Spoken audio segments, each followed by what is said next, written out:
Did you know that Esau was a very wealthy man? Even though he did not receive the blessing from his father, Isaac, Esau became one of the richest and most powerful men of his time. Many people assume he was poor or desperate, but scripture shows the opposite. Esau had servants, livestock, land, and influence. When he reunited with his brother Jacob years later, he arrived with 400 trained men. That is not the entrance of a poor man, that is the presence of a leader, a chieftain, a man who had built an empire in the land of Seir. He even became the father of a nation that lasted for generations.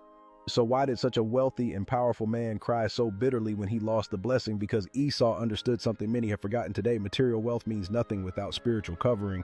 The blessing of Isaac was not about money, flocks, or land. It was about covenant.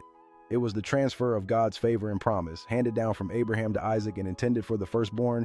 That blessing determined who would carry the divine lineage, which would eventually lead to King David and finally to Jesus Christ.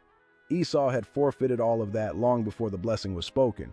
When he traded his birthright for a bowl of stew, he came home hungry from the field, saw Jacob's stew, and demanded it immediately.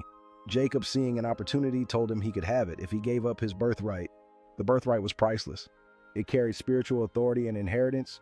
Yet Esau, ruled by impulse and appetite, said, "What good is a birthright if I'm starving?" And he traded destiny for temporary satisfaction. The lesson is clear. Do not trade what is permanent for what is temporary.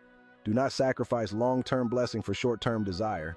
Esau shows us that one impulsive decision can cost a lifetime of favor. Wealth without God is empty, but the blessing of God can take you farther than riches ever will.